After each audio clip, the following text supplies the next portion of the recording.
Hey, kia ora, Helen Brahms here, coming to you live from Surprise in Arizona. Hope you're having a super fantastic, sparkling day. Welcome to Before the Dirt Nap podcast number 1692.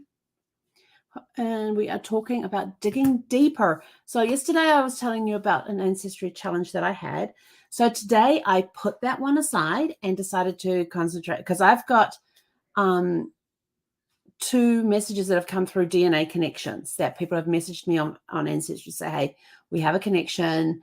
I see you have this person in your tree, which could be related to my tree, and that sort of thing. So been digging a little bit. So the one that I was working on yesterday, I thought I'm going to put that aside, let it percolate in the brain for a little bit. You know how when you've got a problem, you go away and you work on something else that takes your mind off that problem. So I have completely left it alone today. I did get a really cool email from my dad last night, and he was telling me about his side of the family and some of the things. She's got a squeaky toy.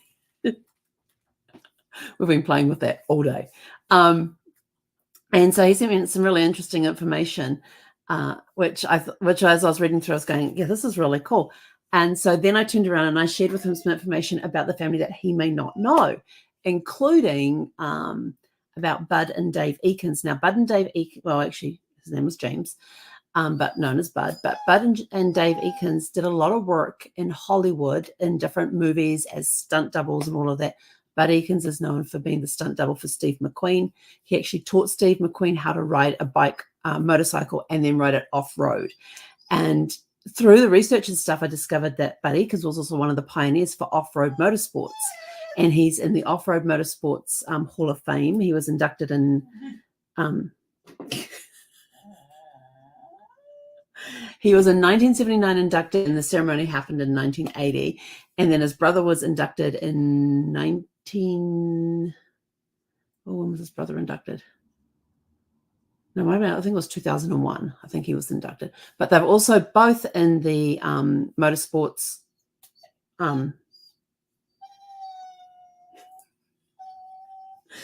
she wants to go for a walk. I got sidetracked. So Dave is also, both of them are in the Motorcycle Hall of Fame. And I can't remember the official title for it, but they're both in there for various things and that sort of stuff. But it was just interesting reading their bios for these Hall of Fames, because I didn't know they were in the Hall of Fames. I just Googled their names and up they came. And so sent that information off to my dad so he could read it, because my dad has a huge love for motorcycles. But what was really scary, in a way, is that I was looking through his Dave Eakins' bio for one of the Hall of Fames. I can't remember which. And there was a picture of him with two of his sons. And I'm looking at one of the sons, and he's smiling, and I'm like, that's my dad's smile. That's my Uncle Barry's smile. And then I looked at the teeth, and the teeth were basically the same. It was just the smile and the teeth were basically the same as my dad and my uncle's. And I was like, that is so uncanny.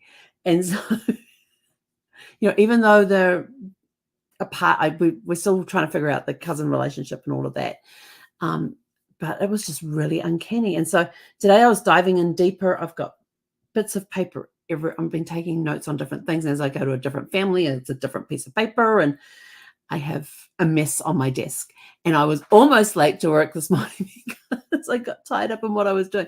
I'm digging deeper into some of that and some of these floating trees that I have, where there could be a connection to these people I've got DNA matches for. So like I said, I put today's one aside. I started on one of the other connections for today, and have been having so much fun digging around in there and finding, what's down this rabbit hole, and some of the information was so accessible, and then other ones there's like hardly anything that you can find on them. So they've got it noted to come back to it later. For now, we're going to work on the ones where we have all the information available, because when we have a lot of information available for one person, it could give us clues to the ones that don't have a lot of information. Found out somewhere along the way that there was an Eakins that was in the handcart thing that the Mormons did across the states. They came over from England, and they became Latter-day Saints. They came over from England, and then they pulled a handcart across the country and stuff. and the wife had been so sick that he had to get this hand cut, which wasn't well constructed. He put her on it because of all the motion in the ocean had affected her badly. And so while she's getting back her strength, he's busy pulling her across the country with his hand cut. And then she ends up having to pull him across the country because his feet got so frozen because they were going through partly through the wintertime. By the time they got to Utah, she took her shoes off and skin was coming off with her shoes because her feet had frozen. And I was like, oh my gosh. And so their little bit of story that I read in the biography about them, I was like, that is a lot of struggle to get through. So, but it's been an interesting deep dive into things and finding these interesting stories that have come out of there as well, and just learning people and just building up the tree. This is a floating tree. So this floating tree probably has over 100 people in it. I just don't know where it fits into my big tree, and my main tree. Still finding that connection. Still working on that one. But it will at some point, I hope, because there's just looking at photographs and stuff of some of these people that are in this floating tree. There is too much similarities with facial features to my dad's side of the family that it's uncanny. And I'm like, there's got to be some DNA connecting in there somewhere, which means we've got to find that tree, find that missing. You know how when you've got a big jigsaw puzzle, you're working on it and you create that little piece, you create that floating piece, and you're not exactly sure where in the puzzle it goes. That's kind of what it's like. So we've got, and some of them have got a lot of good photographs on there too. And I'm like looking and going, yep, I can see my grandfather in that one. I can see, yep, that looks like my great grandfather because I've seen photos of my great grandfather. That looks like my uncle. That looks like my dad. So you've been able to see these facial features in some of these photographs that have been on these. Attached to these bios and things like that too. So it's just been really, really strange. So there has to be a DNA thing in there somewhere. There has to be a DNA connection in there somewhere to have such similarities in the facial features. So we just got to figure out where this piece of the puzzle that I have been constructing, where it fits into the big puzzle. So I have the big puzzle, I got this little puzzle, I got to figure out where it fits. So it's kind of cool. So I've also started on the second query, which of course has the Eakins in it because this family married in this. There's a connection there with the Eakins family that this guy sent me a note about. But in his tree, he can't find any connection to the Eakins. But then he didn't even know we existed at the time until we found the DNA match. So we're working on that. I'm working on from the Eakins side into the Kent side because I have a Kent connection with an Eakins connection, which happens to be. I don't know because it's in one of those little it's in that floating tree thing. So I don't exactly know how the Eakins connect to me. It could be that Kent side connects to him and that Eakins side will connect to me. Now we have to figure it out. Then he came up with a theory because his great grandmother was adopted by another name that we're researching as well. And he said, I hope we're not connected through her birth family. So this is interesting when you get adoptions in the family tree. Now, the adoption I've had in my family tree is my great grandmother was adopted when she was 11. She was able to tell us who her birth parents were and who her natural siblings were as well. And my middle name Mary I'm named after her. Her first name was Mary, and so I was named after her. And when she found out that I was Helen Mary, my mum always tells me the story because I was just a babe in arms at the time. She always tells the story that my great grandmother got super excited because she said that she was named after me and after her and her sister, that she had a sister called Helen. And the rest of the family is sort of like, we don't know of any sister called Helen. And so when I picked up the genealogy track later on, I sent a message to my mum one day saying, I have found Helen. And it was actually Helena. It wasn't actually Helen. It was Helena Elfrida, who was her natural sister that was also adopted by this family as well, by the same family. And somewhere along the way, there's been rumors that this adopted family is actually part of the family. So it was a family adoption, but I haven't been able to find that connection yet. So I'm sort of like, I'm not so sure if it is an in-family adoption, but somewhere along the way there may be a connection. I just don't know. We haven't found it. So it's interesting when you start digging deeper and all that. So with my great-grandmother, we of course know her backstory. We know who her parents were. And that, and it's her family that gives me my Irish roots, because my her mother was born in the police barracks in Dublin, Ireland, and she also has family connections in there as well. Now her mom, so my third great grandmother, she's got this name which could either be Scottish or Irish, and so there's a little muddy waters in there. Is she Irish or is she Scottish? Now her husband, my second great grandmother's father, he was born in Ireland, and so we've got Irish connections there as well. So it's kind of interesting finding out all of this stuff. And but that side of the family we kind of have to leave alone because it's on the wrong side of my dad's family where the other stuff is going on. But that's just how we've done tracking through so far with adoptions in the family. Fortunately, they have been of the age where they knew who their birth parents were, so we've been able to use that information. But of course, my cousin of some sort they haven't been able to find out what his grandmother's birth parents' name, his great grandmother's birth names were, because she was actually adopted from an orphanage in New York. And his mother apparently went there but wasn't able to find the records of her adoption, or it may have been a closed adoption. We don't know. He's going to ask her next time he talks to her.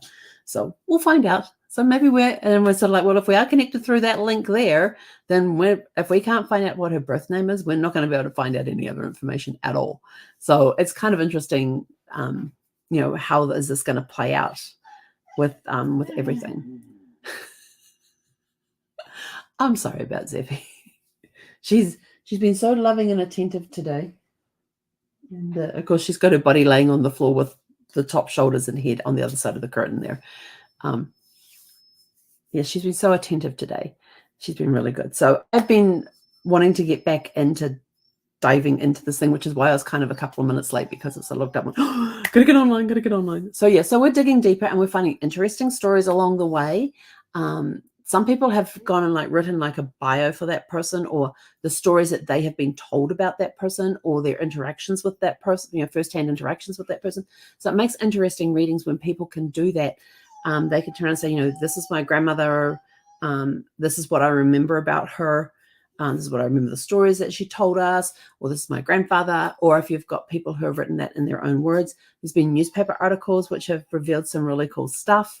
You get their obituaries and you start reading off what's in their obituaries and stuff. And it's not just, but see, here's what's really cool with some of these obituaries. They are actually newspaper articles. So not only do they turn around and say, this person was born on this date and this is their parents' names, then it goes on to list that they are survived by their siblings, their children. They got their siblings here. They got the children's names. If the children were married, in parentheses, you'll find the spouse's name. And so it's been kind of cool. And you've been able to find out who the married names were for the daughters. And then they've got, these are survived by my sibling. And then it's preceded in death by, and then I'll have the people that whether they're siblings or children or grandparent or parents, that sort of thing as well. And but they also give a little bio. This is who this person was. This is what they did during their lifetime. This is the trade that they were in. This was one of their hobbies. There's another one of their hobbies is the sports that they like. So you get so when you're reading some of these obituaries, you get this really cool rounded picture of that person, which is really cool. And that's where the family history side comes into the genealogy. Genealogy is all the facts and the figures. They were born on this date in this location to these parents. These are their kids. These are their siblings. This is their spouse. This is when they got married. This is when they died. This is when they did this. This is It's just the facts. There's nothing in there to pad it. The family history pads those facts and figures and gives you the story. So you get a little more this one in front of me. The guy was a ham radio operator. And he received and sent messages around the world. And he actually loved working with Navy Maras, was active in ham club until Alzheimer's interrupted his active life. So you go, Alzheimer's. But he didn't actually die from Alzheimer's. He died from something else, which was kind of interesting. But yeah, he had a love for a 500 Honda motorcycle and his big red Ford 4x4. So you get to see these stories in there that he was actually a high voltage lineman. So worked for he loved to square dance, hunt, and fish. and being a friend to all. And he was a dedicated scoutmaster. This was one guy, a dedicated scoutmaster and dance director for his local temple. So you know they put these little stories in there and put this information in there about these people, which gives you, like I said, a nice rounded picture and gives you a clue as to who this person was, instead of just a set of dates and a set of locations and parents' names and that one. And yeah, came across another one who was based in Germany and worked for and was a government contractor for the U.S. Defense Forces over there, and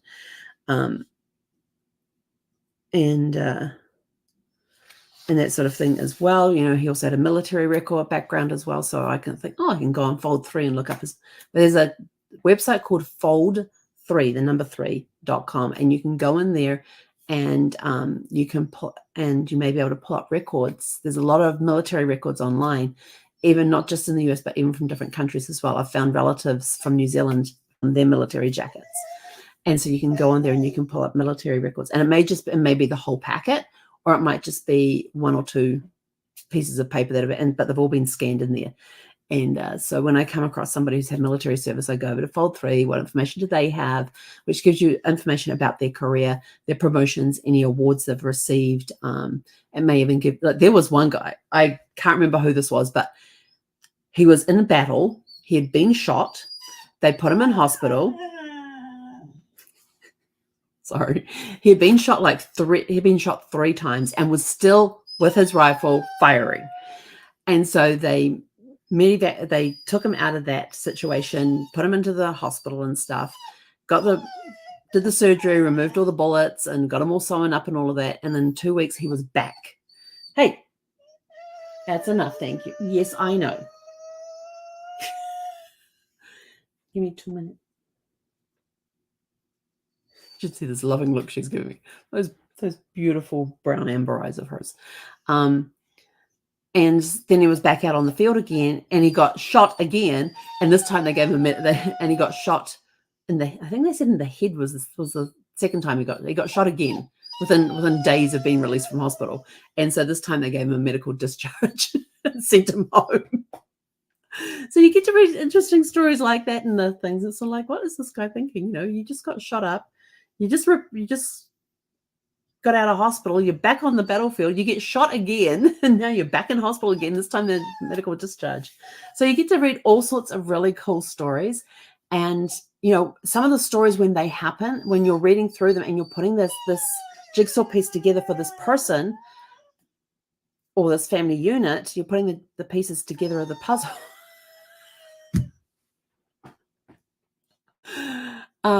She wants to have her say too. So when you start putting these pieces together and these stories start coming out, and there may be a newspaper article that backs it up, there may be documentation that backs it up, and there may be like the books where they've written about the pioneers of that particular county. They've got their backstories and their bios in there and that sort of thing, and some of the stuff that they've done and where they've come from, what they do.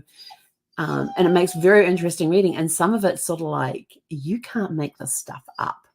And you know the stories are sort of like, really, that happened? Like you can't, and like you're reading it, and it's just like one generation has this major thing that they have to overcome. Then you go to the next generation, they've got this major thing and you're like going back through, and there's a story after story after story, and connection after connection after connection, and you're finding connection to famous people and connection to famous families in a roundabout way, and that sort of stuff. And it's just sort of like, you can't make this stuff up. And who was it? It was Mark Twain that one time said that truth is stranger than fiction because fiction has to make sense. Truth doesn't. So with that thought, I am out of here. What really cool story? This is my question for you tonight. What really cool stories have you come across when you've been researching your family tree? What really cool stories have you got? Do you have somebody famous in your family tree? Is there a bio written about a person that you didn't think, like when you're researching your own family and you come across some articles and things, you're like, I didn't know that about that person. And it could have been somebody that you've known who has since passed on. And then you're finding these newspaper articles and you're like, oh, I didn't know that about that person. Huh. What else can I find about them? You start digging deeper and finding out, and this person now takes on a whole new light from what you had previously seen. So what you previously knew about this person. Now you've got a bit more information about them. And it could be something that like my grandfather never talked about his time in the war. It was just too painful for him to talk about. And I didn't find out till years later some of the stuff that he had been through, and I can understand why he didn't want to talk about it, and the impact that it had on him. Whereas my grandmother, his wife, you couldn't shut her up about her World War II adventures. she was a cook in the Women's Auxiliary Air Force. She was based in Auckland there, at the base there, at the Air Force base, and she basically cooked. She's worked in the kitchens and stuff, but she still had her stories to tell, and every year she'd go off to wherever their reunion was around the world and things like that, usually somewhere in New Zealand or Australia. I think they may have gone to different locations as well. I'm trying to remember. But then, once they pass, you start hearing these other stories come out. Like, I didn't hear about my grandfather's, not adventures, what he had gone through during World War II till years later after he had passed away. In fact, it wasn't even until I'd moved to the States and he was already well and truly gone by that point. And then it suddenly clicked on me why I never heard him telling stories about his war days, and something inside me never asked him. I just listened to my grandmother's and her stories because they were so much fun to listen to some of the antics that chefs will get up to. It's interesting. So, what stories have you found out about a family member after they have passed? That's not only, it will have some impact on how you perceive them and how you look at them now, but was it a positive impact for you or a negative impact for you? Did it make them seem so much grander in the grand scheme of things, or you're sort of like, I didn't know that? Yeah, no, I'm not sure about that. Did you go, oh, wow, or did you go, oh, really? Okay, we'll just put that one aside over there and we won't talk about it. So what sort of things? Oh, I just thought of something. I have to go send a message real fast before I take somebody for a WA, okay? Because I just thought of a brick wall that may or may not work. A brick wall removal that may or may not work. But anyway, that's it from me for tonight. Go find your family stories. What interesting stories have you found? Have they had a negative impact on you, a positive impact on you? Has it changed your opinion about that person? Has it made it a better opinion or a not so better opinion? What impact what did those stories have on you? What sort of fun things did your ancestors get up to before you came along? What sort of fun things did they do and that sort of stuff? So anyway, go out, have a super fantastic sparkling evening, and we'll catch you guys back here tomorrow evening at 6 p.m. Pacific. Hey, konera.